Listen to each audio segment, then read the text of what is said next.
Like, yo, what do you mean stop? Homegrown. So you did something, your voice went. You did some shit out of me. You got that tonight? Oh, you did some shit. Tell me why. Yo, your voice is good. You like, That's a fan. everything got some ill shit out here. This some real shit. Yeah. Wow. Man. Got ham in that motherfucker.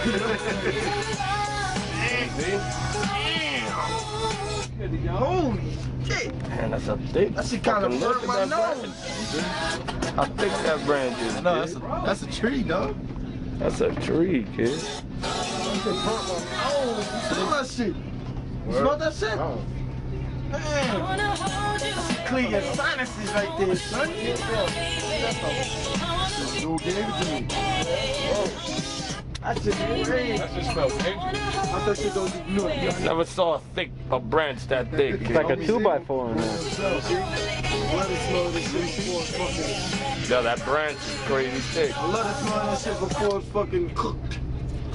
Look at that. You can see it from far away. You got red hands and everything. That shit is one bud, too. Yeah. That's hot times right there. Oh shit, this is our hotel right here? It says Hotel Stern. Stern?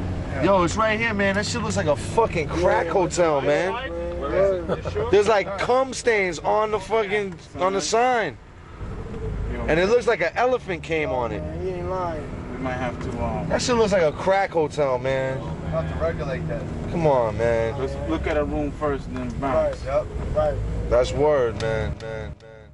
I made our way to Montreal, but Montreal was coming. There was mad dudes in the crowd, and we just had to tell the sound man, please make the mics loud. And he said, great. Yo, man, we went through a lot of bullshit with record companies, man. You know, a lot of upcoming artists went through the same thing that we went through.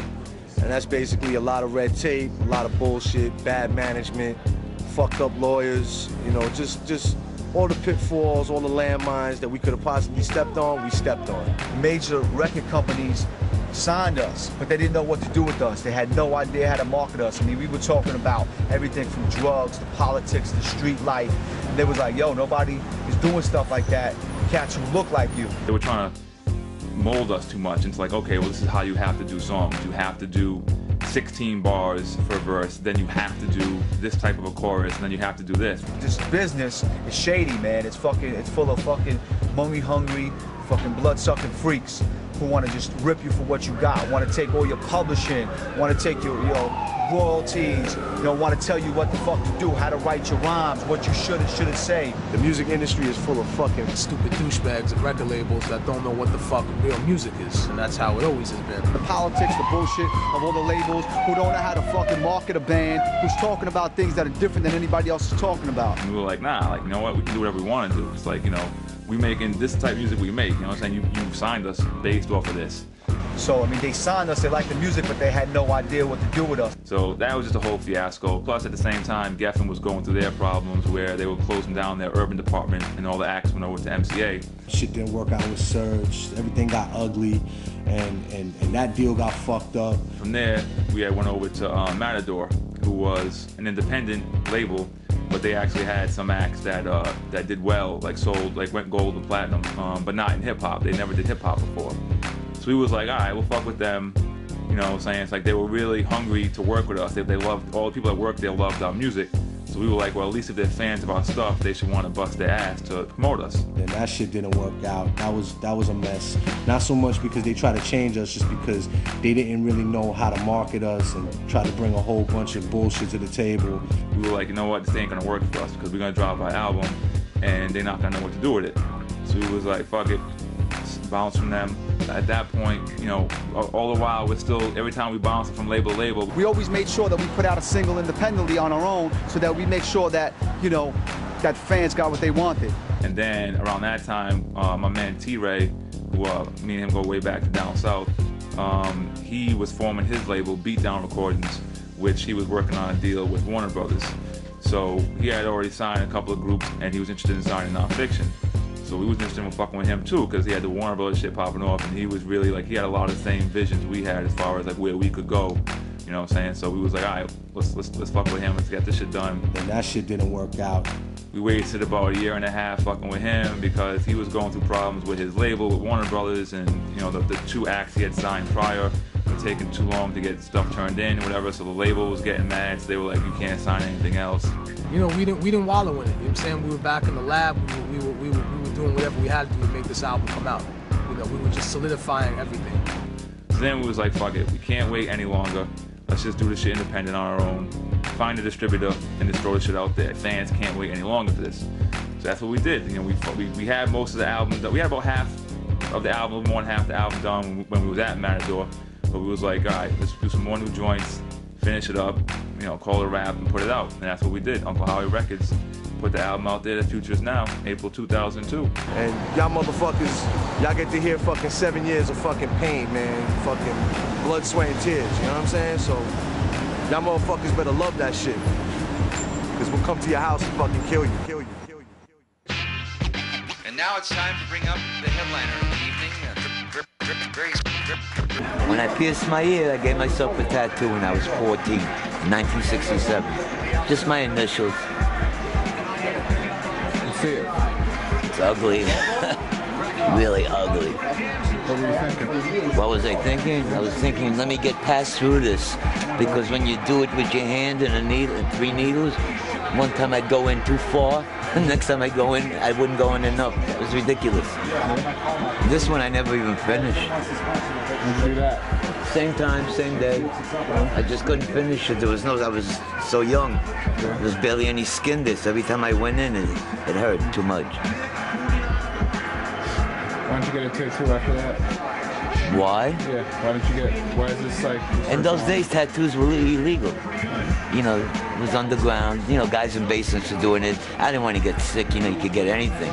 Now it's legal, so they're inspected, you know. You can't get it, you know, the needles are clean.